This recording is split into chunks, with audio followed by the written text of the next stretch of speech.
Good afternoon, everyone. Today we will be learning about the radiopharmaceuticals. So, radiopharmaceutical is a branch of science that deals with the study of the radioactive substances which are used as medicine. यानी कि जो हमारा रेडियोफार्मास्यूटिकल होता है एक ही science की branch है जो कि हमारे रेडियोएक्टिव सब्सटेंसेस जो होते हैं जिनका मेडिसिन की तरह यूज करते हैं उनकी स्टडी होती है। ये हमारे रेडियोफार्मास्यूटिकल के under. Radioactive substances are those substances which emit continuous radiation spontaneously by itself to decompose to stable nuclei। यानी कि रेडियोएक्टिव सब्सटेंस हमारे वो सब्सटेंस होते हैं जो कि हमारे कंटिन्यूअसली रेडिएशन को एमिट कर देते हैं अपने आप से ही, और ताकि वो डिकम्पोज हो जाए एक स्टेबल न्यूक्लियाई के लिए, यानी कि उनको स्टेबिलिटी के लिए अचीव करने के लिए जो भी सब्सटेंसेस जो हैं जो रेडिएशन को एमिट करते हैं वो हमारे रेडियोएक्टिव सब्सटेंसेस होते हैं। The emission of radiation is not influenced by temperature, pressure, concentration and catalyst।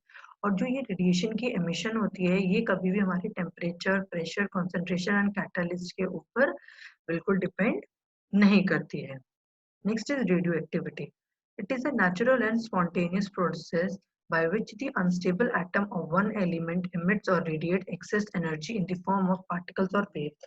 यानी कि जो रेडियोएक्टिविटी होती है हमारी वो एक बहुत ज़्यादा नेचुरल और एक स्पॉन्टेनियस यानी कि अपने आप होने वाला एक ऐसा प्रोसेस है जिसके अंदर जो भी हमारा अनस्टेबल एटम होता है किसी भी एलिमेंट का वो एक्सेस अमाउंट में एनर्जी को रेडिएट करता है यानी कि बाहर निकालता है। किसके फॉर्म में? पार्टिकल और वेव के फॉर्म में। मतलब इन पार्टिकल और वेव के फॉर्म में जो भी कोई एनर्जी को बाहर एमिट करेगा कोई भी अनस्टेबल एटम, वो जो कि अपने आप ही मतलब नेचुरली होगा, और वही हमारा रेडियो एक्टिविटी कहलाती है। अगर किसी को हम कोई ऐसी कंडीशन प्रोवाइड करते हैं ताकि वो एमिट करे तो वो हमारा रेडियो एक्टिविटी नहीं होगी।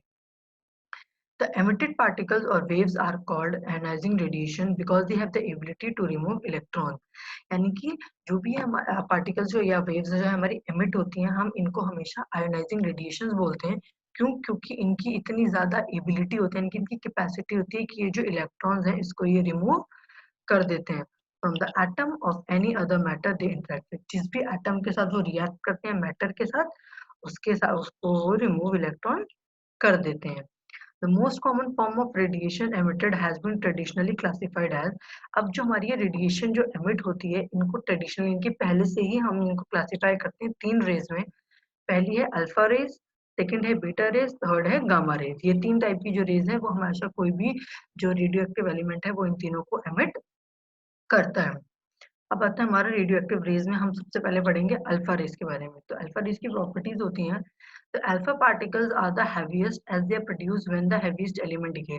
अल्फा पार्टिकल्स जो है हमारी इनकी अल्फा रेज हमारी तब एमिट होती हैं जब कोई भी हमारा जो हैवीएस्ट एलिमेंट होता है उसका डिके होता है। क्यों? क्योंकि हमारे अल्फा पार्टिकल्स होते हैं वो बहुत ज्यादा होते हैं हैवी। यानी कि अगर कुछ भी एक क्वेश्चन आता है कि हमारा सबसे हैवीएस्ट कौन होगा तो हम ये कहेंगे कि अल्फा रेज होते हैं। क्यों? क्योंकि हमारा जब भी कोई हैवीएस्ट एलिमेंट का डिके होता है तब हमेशा हमारा अल्फा पार्टिकल्स का फॉर्मेशन होता है, इसीलिए वो हेवी हमारे कहलाते हैं।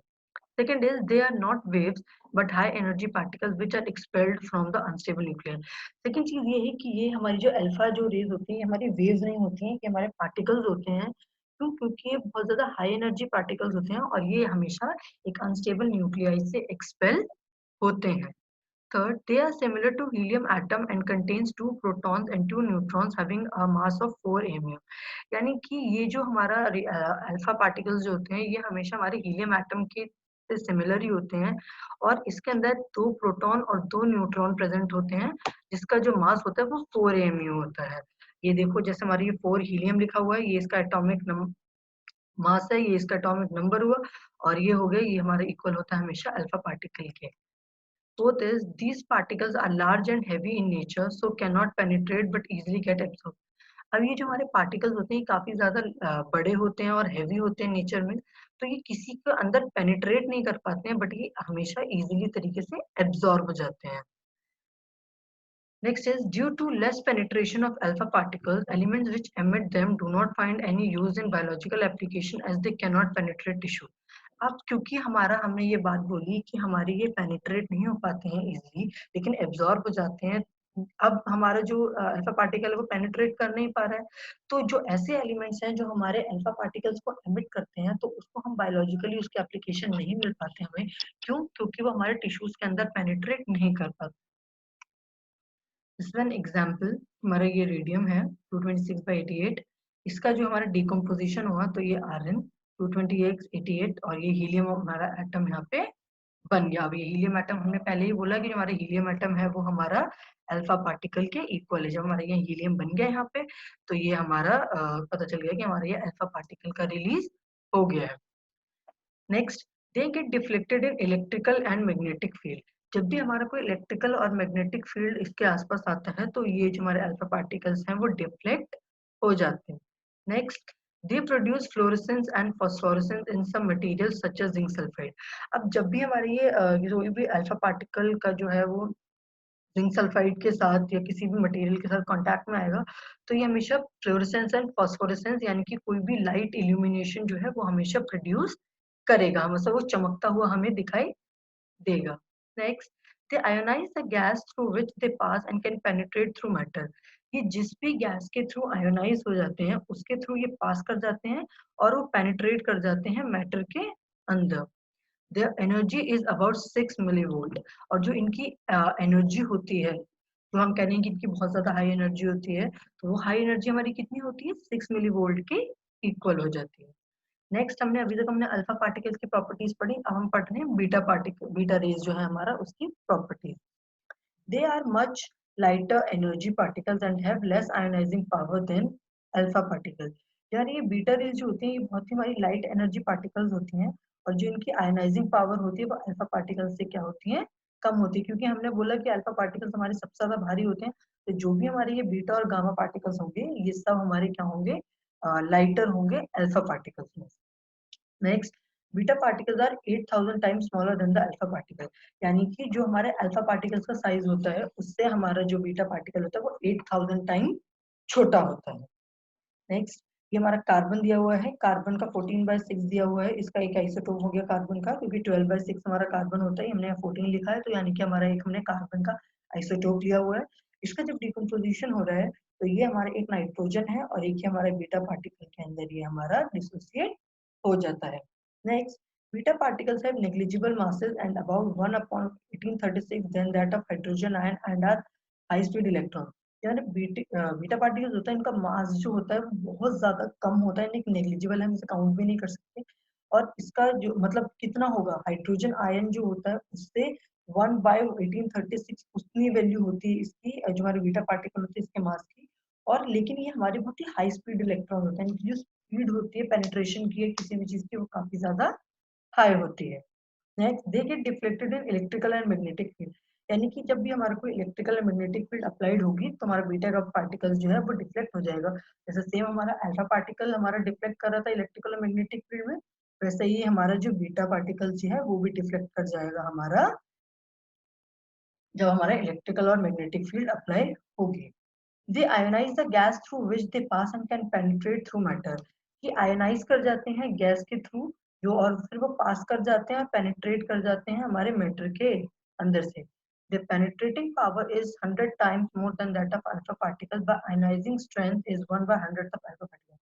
जो हमारे बीटा पार्टिकल्स होते हैं इनकी पेनिट्रेटिंग पावर जो होती है वो हमारी 100 टाइम्स ज्यादा होती है अल्फा पार्टिकल से, लेकिन जो इनकी आयोनाइजिंग की स्ट्रेंथ होती है वो 1/100 टाइम होती है अल्फा पार्टिकल से। यानी कि जो पेनिट्रेटिंग पावर है वो तो ज्यादा है लेकिन आयोनाइजिंग स्ट्रेंथ जो है वो अल्फा पार्टिकल से कम है।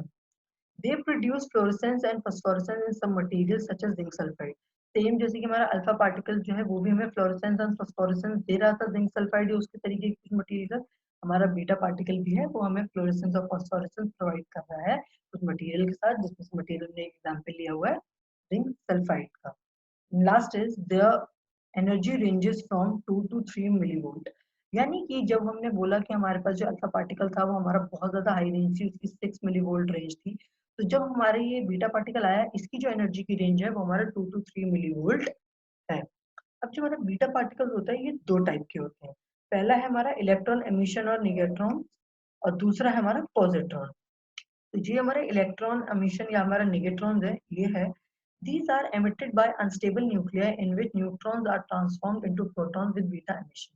यानी कि ये उस तरीके का एमिशन जब भी हमारे किसी भी अनस्टेबल न्यूक्लियाई से होता है, जिसमें जो है हमारा न्यूट्रॉन जो होता है, जो कि हमारे न्यूक्लियस में प्रेजेंट होता है, वो चेंज हो जाता है हमारे प्रोटॉन्स के अंदर जो बीटा एमिशन के साथ, क्योंकि हमारे न्यूक्लियस के अंदर कौन कौन होता है, न्यूट्रॉन और प्रोटॉन, और जब हमारे शेल के अराउंड मूव करता रहता है हमारा इलेक्ट्रॉन। तो जो भी हमारी न्यूक्लियाई, जो अनस्टेबल नियूक्लियाई है, उसके अंदर जो भी हमारा न्यूट्रॉन है वो प्रोटॉन के अंदर ट्रांसफर हो जाता है। जब फिर हमारा साथ में क्या हो रहा है, बीटा एमिशन हो रहा है, वो हमारे कहलाता है निगेट्रॉन, यानी कि इलेक्ट्रॉन एमिशन। जैसे इसका एग्जांपल दिया है कि हमारा ये जो न्यूट्रॉन था, इसका ये चेंज हो गया प्रोटॉन में, और एक ये बीटा पार्टिकल का एमिशन हो गया। Here the released proton particle has the same mass as that of original atom, while the beta particle has charge as an electron. जो हमारा ये रिलीज होता है प्रोटॉन का, इसका कुछ मास भी होता है ओरिजिनल एटम की तरह, एंड उसका जो बीटा पार्टिकल होता है उसके पास सिर्फ एक चार्ज होता है। जैसे लिखा हुआ है कि यहाँ पे 0 था पर यहाँ पे आ गया, और ये देखो एटॉमिक नंबर मिल गया इसे प्रोटॉन को। इलेक्ट्रॉन का जो मास था वो सेम ही है प्रोटॉन पे, लेकिन जो बीटा है उसके पास एक इलेक्ट्रॉन आ गया और उसका कोई भी चार्ज नहीं मिल रहा है। Next है positron. Positron is a type beta particle in which a proton inside a radionuclide nucleus is converted into a neutron. यानी कि पोजिट्रॉन जो है हमारा एक टाइप का बीटा पार्टिकल है, जिसके अंदर हमारा एक प्रोटॉन होता है एक रेडियोन्यूक्लिडाइड न्यूक्लियस के अंदर, जो कि बाद में कन्वर्ट हो जाता है जाके न्यूट्रॉन में। जैसे हमारा यहाँ पे चेंज क्या हो रहा था, न्यूट्रॉन चेंज हो रहा था हमारा प्रोटॉन के अंदर, यहाँ पे जो है हमारा प्रोटॉन चेंज हो जा रहा है हमारे न्यूट्रॉन के अंदर। It is not very common and as they are short lived. अब जो ये हमारा जो फिनोमिना है हमारा पॉजिट्रॉन का कि न्यूट्रॉन चेंज, प्रोटॉन जो है हमारे न्यूट्रॉन के अंदर चेंज हो जा रहा है, तो ये बहुत ज्यादा कॉमन नहीं है। इसकी वजह से जो हमारा ये जो चेंज हो रहा है, ट्रांसफॉर्मेशन जो हो रहा है, ये बहुत ज्यादा शॉर्ट लिव्ड होता है। They did not find any application biology, और इनका बायोलॉजिकली कोई भी एप्लीकेशन नहीं है। Positron emission decreases proton number relative to neutron number, and this kind of decay happens typically in large proton rich radionuclide. अब जो हमारा पॉजिट्रॉन का एमिशन है वो डिक्रीज करता है प्रोटॉन के नंबर को न्यूट्रॉन के नंबर से, यानी कि जो प्रोटॉन और न्यूट्रॉन का जो नंबर होगा उनका जो रिलेशन होगा वो डिक्रीज और इंक्रीज ऐसा करता रहेगा। और ये टाइप का जो डिके होता है ये हमेशा उन्हीं कंपाउंड्स के अंदर होता है या उन्हीं रेडियोन्यूक्लाइड्स के अंदर होगा जिसके पास प्रोटीन बहुत ज्यादा होंगे, यानी कि वो प्रोटीन रिच होगा। Isotopes which undergo this decay and thereby emit positron include, अब कौन कौन से जो आइसोटोप्स हैं जो कि इस टाइप का डिके जाता है और वो एमिट करते हैं पॉजिट्रॉन को, वो है हमारे कार्बन है, नाइट्रोजन है, ऑक्सीजन है, एल्यूमिनियम है, सोडियम है, फ्लोरीन, आर्गन। ये जो सारे एलिमेंट्स जो हैं, ये आए आइसोटोप जो हैं इनके, वो हमेशा हमारे इसी वाले डिको के साथ थ्रू होते हैं। तो ये हमने एक एग्जांपल दे दी 11 से बीटा 15 बीटा पार्टिकल का यहाँ पे फॉर्मेशन हो गया। Next is gamma rays. अब गामा रेज की प्रॉपर्टीज हैं, they are having completely different character. इनके बहुत ज्यादा कंप्लीटली डिफरेंट कैरेक्टर्स होते हैं अल्फा और बीटा से। They do not have any charge और मास ऑन देम। इनके पास कोई भी अपना चार्ज और मास नहीं होता है। It travel with the same velocity of light, और जो ये ट्रैवल करते हैं वो उनकी जो वेलोसिटी होती है वो सेम होती है लाइट की तरह। Next, gamma rays are like X-rays, have shorter wavelength than the visible light. Gamma rays जो है वो बिल्कुल हमारी एक्स रेज की तरह होते हैं। इनकी जो वेवलेंथ होती है वो काफी ज्यादा शॉर्ट होती है विजिबल लाइट से, यानी कि जब हम कंपेयर करेंगे हमारे गामा रेज को विजिबल लाइट से, तो हमारे गामा रेज की जो वेवलेंथ होती है वो काफी ज्यादा छोटी है। Next, penetrating power of gamma rays was found to be more than alpha and beta rays. जो हमारे पेनिट्रेटिंग पावर होती है वो हमारी गामा रेज की तो क्या है, अल्फा और बीटा से ज्यादा है, क्योंकि अल्फा की तो कम थी, उससे ज्यादा हुई बीटा, और बीटा से ज्यादा हुई gamma. When gamma rays are emitted from a radioactive element, no change or loss of atomic mass or number takes place. Only there is loading of nuclear energy. यानी कि जब भी हमारा गामा रेज का जब एमिशन होता है किसी भी रेडियो एक्टिव एलिमेंट से, तो उसके अंदर जिसका एटॉमिक मास है उसका नंबर है, उसके अंदर कोई भी चेंज नहीं होता है, बस उसकी जो न्यूक्लियर की जो एनर्जी होती है, यानी कि जिस वक्त पावर जो होती है उसकी, सिर्फ उसी के अंदर उसका चेंज आता है। They produce fluorescence in some material, ये कुछ किस किस मटेरियल के अंदर फ्लोरेसेंस भी शो करता है। बाकी जो दोनों थे हमारे अल्फा और बीटा, वो हमेशा हमारे फ्लोरेसेंस और फास्फोरेसेंस दोनों शो कर देते हैं, लेकिन जब हमारे गामा की बात आती है तो ये हमें सिर्फ फ्लोरेसेंस शो करता है। They produce heat on the surface on which they fall and knock out electrons from it. अब जो हमारी गामा रेज जो है वो जिस भी मटेरियल के ऊपर जाती हैं ये उसके ऊपर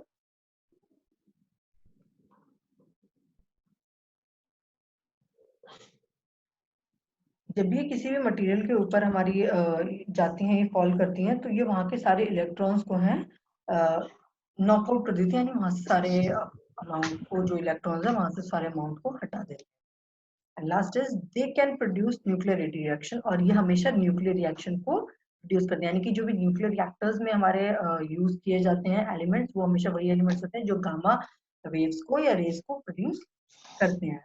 अब ये हमारी कुछ प्रॉपर्टीज हैं जो तीनों को हमने कंबाइन किया हुआ है, अल्फा बीटा गामा को। इनके चार्ज क्या क्या होते हैं? अल्फा का चार्ज होता है +1, बीटा का चार्ज होता है -1 और गामा का पे कोई चार्ज नहीं होता है। मास की बात कर रहे हैं हम, तो इसका 6.64 इंटू 10⁻24 ग्राम होता है। बीटा की बात करते हैं तो 9.11 इंटू 10⁻28 होता है। और जो हमारा गामा होता है उसका जो मास होता है वो 0 होता है। इनकी पेनिट्रेटिंग पावर जो है, क्योंकि अल्फा से हमने किया था तो इसकी 100 टाइम्स ज्यादा होती है और इसकी 10,000 टाइम्स हमारी इसकी ज्यादा होती है। और जब आता है हम इसके नेचर ऑफ रेडिएशन में, तो ये हीलियम आयन की तरह एक्ट करता है, ये इलेक्ट्रॉन की तरह एक्ट करता है, और ये हाई एनर्जी फोटॉन्स की तरह एक्ट करता है। फिर आते हैं हमारी बात isotopes. Atoms of an element which have the same atomic number but different mass number are called as isotopes। यानी कि आइसोटोप्स हमारे वो एलिमेंट हो गए जिसका जो एटॉमिक नंबर है वो तो सेम होता है, लेकिन जो मास नंबर होता है वो डिफरेंट होता है। जैसे यहाँ ये हमारा जी लिखा हुआ है, ये जो नीचे हमारा लिखा हुआ है ये हमारा इसका एटॉमिक नंबर है, और जो ये ऊपर है हमारा ये इसका मास नंबर है। तो अगर हमारा हम कोई भी, जैसे हमारा कार्बन है या हमारा हाइड्रोजन के भी 3 अलग अलग फॉर्म्स आते हैं, तो जिसका वो 1 1 2 1 और 3 1 जो आता है, तो ये क्या होगा? हाइड्रोजन, ड्यूटेरियम और ट्रिटियम। ये 3 टाइप के जो हमारे आइस, ये क्या हो गए? क्योंकि इनका एटॉमिक नंबर जो है हमारा सेम है लेकिन मास नंबर चेंज हो रहा है, तो ये हमारे कहलाते हैं isotopes. Isotopes are also called nuclide. जो हमारे आइसोटोप्स हैं इनको न्यूक्लाइड्स भी बोलते हैं। Nuclides have same number of proton but different number of neutron. They are same chemically but have different physical properties due to different number of neutron. तो जो हमारे न्यूक्लियोइड है इनके जो नंबर ऑफ प्रोटॉन्स हैं वो हमारे सेम होते हैं, लेकिन जो न्यूट्रॉन्स होते हैं वो हमेशा क्या होते हैं? डिफरेंट होते हैं। ये जो है केमिकली तो सारे सेम होते हैं, लेकिन जो इनकी फिजिकल प्रॉपर्टीज होती है वो एक दूसरे से डिफर कर जाती है, जो कि इनके नंबर ऑफ न्यूट्रॉन्स के ऊपर डिपेंड कर जाती है। जैसे मैंने एग्जांपल का भी बता रही थी कि हाइड्रोजन के 3 आइसोटोप्स होते हैं, प्रोटॉन न्यूट्रॉन हमने दिखा रहे हैं 1 1 2 1 3 1। तो ये हाइड्रोजन, ड्यूटेरियम, ट्रिटियम जैसे मैंने अभी बताया था, ये सेम एग्जांपल है कि हमारे पास 3 हाइड्रोजन के आइसोटोप्स प्रेजेंट हैं। ये हमारा प्रोटॉन ज्यादा है, यहाँ पे ये यहाँ इलेक्ट्रॉन यहाँ इसके मूव कर रहा है अराउंड। फिर यहाँ पे हमारा प्रोटॉन है और इसके साथ एक न्यूट्रॉन भी, इलेक्ट्रॉन ही घूम रहा है। और ट्रिटियम तो हमारे यहाँ प्रोटॉन है और उसके पास 2 न्यूट्रॉन है और हमारे पास एक है इलेक्ट्रॉन। हमने यहाँ लिखा हुआ है कि जो इसकी जो फिजिकल प्रॉपर्टी है वो डिफरेंट हो जाती है नंबर ऑफ न्यूट्रॉन्स की वजह से। तो इन तीनों की जो फिजिकल प्रॉपर्टीज होंगी डिफर करेंगी एक दूसरे से। अब जो हमारे आइसोटोप्स भी हैं वो हमारे 2 टाइप, पहला है स्टेबल आइसोटोप और दूसरा है हमारा रेडियो एक्टिव आइसोटोप। तो जो हमारा स्टेबल आइसोटोप होता है वो स्टेबल होता है नेचर के अंदर, और वो भी किसी भी टाइप की जो रेडिएशन है उसको एमिट नहीं करता, यानी कि ये रेडियो एक्टिव आइसोटोप्स नहीं होते हैं। इसके एग्जाम्पल आप हैं हमारे कार्बन का है 13 फॉर्म, क्लोरीन का है 35 और हाइड्रोजन का है 1। ये ड्यूटेरियम, ट्रिटियम जो हमने दिए हुए हैं ये इसके एग्जाम्पल है, क्योंकि ये हमारा हाइड्रोजन जो है कोई भी रेडिएशन को एमिट नहीं करता है। नेक्स्ट है हमारा radio active isotope. Radio active isotopes are also called radio isotope. Radio active isotopes हैं तो इनको रेडियो आइसोटोप्स भी बोलते हैं। These are natural or artificially created isotopes of a chemical element having an unstable nucleus that decay, emitting alpha, beta and gamma rays until। यानी कि जो ये हमारे ये नेचुरली हमारे रेडियो एक्टिव आइसोटोप्स होते हैं या हम आर्टिफिशियली क्रिएट भी कर रहे हैं आइसोटोप्स को, और वो केमिकल एलिमेंट होते हैं जिनका एक जो एलिमेंट है यानी कि जो उनका न्यूक्लियस है वो बहुत ज्यादा अनस्टेबल होता है, और फिर जब ये डिके करते हैं तो ये हमारे 3 टाइप की रेज जो हमने पढ़ी थी अल्फा, बीटा और गामा, ये तीनों रेज को ये एमिट करते हैं। कब तक एमिट कर रहे हैं? अंटिल स्टेबिलिटी इज रीच, यानी कि जब तक हमारी स्टेबिलिटी नहीं आ जाती तब तक के लिए, यानी कि जो न्यूक्लियस है उसकी स्टेबिलिटी की बात हो रही है यहाँ पे, क्योंकि हमारा न्यूक्लियस है वो अनस्टेबल है। तब जब वो न्यूक्लियस अनस्टेबल है इसी के लिए वो अल्फा, बीटा और गामा रेज को एमिट कर रहे हैं। अब ये alpha, beta, gamma ray permanently तो एमिट करेगा नहीं, तो ये कब तक एमिट कर रहा है? जब तक हमारे जो न्यूक्लियस जो है हमारा स्टेबल नहीं हो जाता तब तक ये हमारे रेडिएशन को एमिट करता रहेगा। the stable end product in a non-radioactive isotope of another element. जो stable end product होता है हमारे किसी भी non radioactive isotope का किसी भी other element का. अब जो हमारा end product है यानी कि जो हम ये reactions हम यहाँ show कर रहे हैं, जितनी भी हम रिएक्शंस वगैरह जो हम ये शो कर रहे हैं, तो क्या हुआ ये जो जब तक हमारा कोई भी हमने कब भी हमारा स्टेबिलिटी आई जब भी ये हम बात कर रहे थे ये जो हमारा एलिमेंट ये बना क्योंकि ये कोई और एलिमेंट हमारा बना जैसे ही हमारा कोई और एलिमेंट बन गया यानी कि हमारा जो है स्टेबिलिटी जो है वो अचीव हो गई है इसी के लिए हमारा रेडियो एक्टिव डीके जो है वहां पे कंप्लीट हो गया है. The original nucleide is called the parent and the product is called daughter nucleide. यानी कि जो भी हमारा ओरिजिनली हमारा जो पेरेंट कंपाउंड हो जो कंपाउंड होगा उसको हम पेरेंट कंपाउंड बोलते हैं और जो प्रोडक्ट का फॉर्म होता है उसको हम हमेशा डॉटर न्यूक्लियाइड बोलते हैं. This phenomena of nuclear changes termed disintegration और रेडियोएक्टिव डिके. और जो ये फिनोमेना होता है हमारा न्यूक्लियर चेंजेस का चार्जेस का तो हम उसको डिसइंटीग्रेशन और रेडियोएक्टिव डिके बोलते हैं. जैसे हमने इसका एग्जांपल भी दिया है हमारा पेरेंट न्यूक्लियोइड है ये एक्स है उसका बी और ए है हमने एक एग्जांपल ले लिया इसने रेडिएशन एमिट करी तो एक्स बी माइनस वाई और ए माइनस टू हमने कर दिया और हमारा अल्फा रेस का फॉर्मेशन हो गया. अब हमारे जो रेडियो एक्टिव आइसोटोप्स होते हैं ये भी दो टाइप के होते हैं. पहला है नेचुरली अकरिंग दूसरा आर्टिफिशियल अकरिंग यानी कि जो नेचुरली हमें एनवायरनमेंट से मिले हुए हैं वो हमारे नेचुरली अकरिंग में आ गए और आर्टिफिशियल रेडियो न्यूक्लियाइड्स वो हो गए जो हमने आर्टिफिशियली प्रिपेयर करे हुए हैं. तो हमारे नेचुरली एक्टिव अकरिंग के हमारे जो एग्जांपल्स हैं वो यूरेनियम है रेडियम है रुबीडियम है और पोटेशियम है. ये हमारे चार हमने एक टाइप के हो गए हमारे नेचुरली अकरिंग. हमारे हैं artificial radionuclide. They are produced in nuclear reaction. It is created by bombarding atoms of specific elements with radiation particle, thus creating new atom existing from another type of element.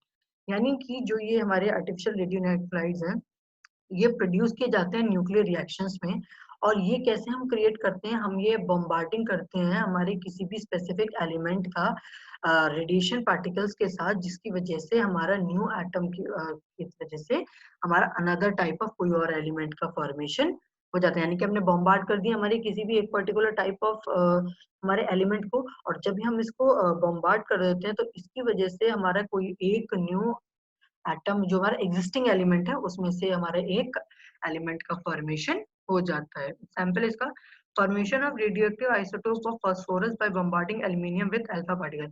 यानी कि हमने aluminium को alpha particle के साथ bombard किया तो हमारा phosphorus का रेडियोएक्टिव आइसोटोप्स हमारा फॉर्मेशन हो गया. इसका एग्जांपल रहा एल्यूमिनियम को हमने अल्फा पार्टिकल यानी कि हीलियम के साथ किया तो हमारा ये फास्फोरस का बन गया हमारा एक रेडियोएक्टिव आइसोटोप.